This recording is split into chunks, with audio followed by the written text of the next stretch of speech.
ازرع ولا اعالج الاول؟ السؤال ده طبعا بيتسال لي بشكل شبه يومي في الكشوفات اللي بتتعرض عليا. طب مين يا جماعه اللي بيسال الاسئله دي او بيسال السؤال ده؟ اللي هم فئه الشباب اللي هم في مطلع العشرينات، يعني الراجل ده من 22 لحد 26 سنه.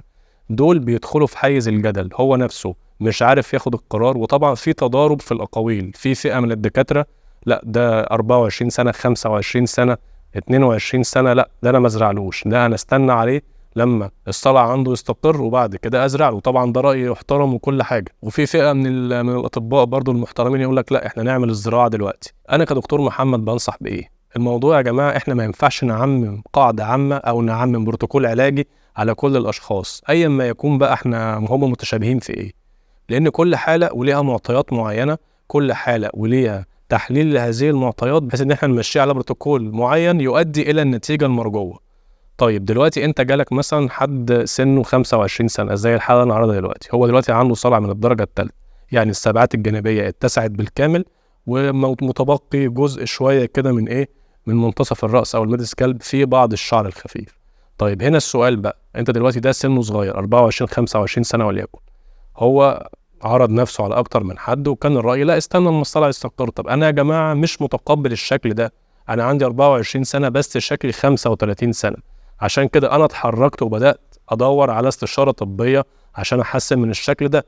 العلاج مش هيطلع الشعر خلاص، هو هيحافظ على الموجود، ماشي ده مطلب نتمناه، بس لسه يعني انا عايز استمتع بشبابي في الفتره العمريه دي ان انا اخد الشكل المتناسب مع سني، وطبعا ده حق. طب هنا هنعمل ايه بقى يا دكتور محمد؟ احنا بنتعامل مع سبيشال كيس، صلع غير مستقر قد يتسع وقد يمتد مع حد سنه صغير.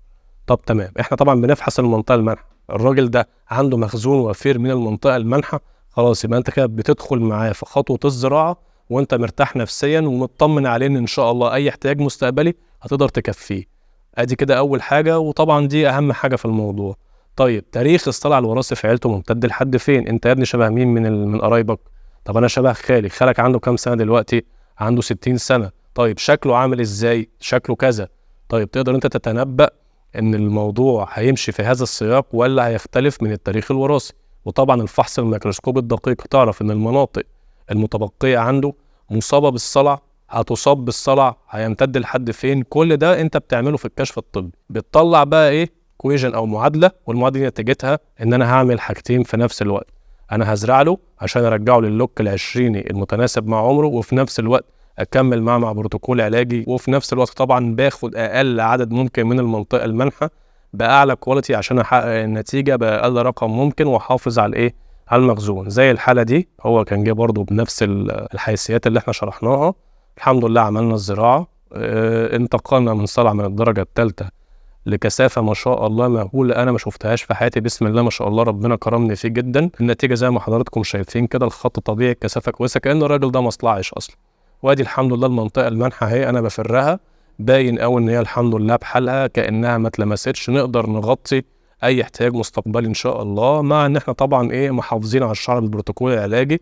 يبقى انا كده مسكت العصايه من النص، حافظت لك على اللي موجود عندك بالعلاج، وان الصلع عندك ما يستمرش ويتسع، وفي نفس الوقت رجعت لك تاني اللوك الايه، الشبابي. فمن هنا انا بقول ان التعميم غير جائز بالمره، كل حاله وليها فرضياتها، وكل حاله وليها حيثياتها وليها البروتوكول اللي انت هتمشي عليه. وطبعا اي دكتور رايه يحترم، بس اهم حاجه ان اللي يقول راي يكون مسؤول عنه. انا هقول لك راي وهتمشي معايا فيه، في الاخر لازم نتقابل ان انت هتاخد النتيجه اللي انت نفسك فيها. وباذن الله برضو هتابعكم الفتره الجايه بحالات مشابهه عشان برضو ايه، اوريكم الفرايتيز وكل حاله بروتوكولها ماشي ازاي ونتيجتك هتعامل ازاي. شكرا جدا لحضرتك.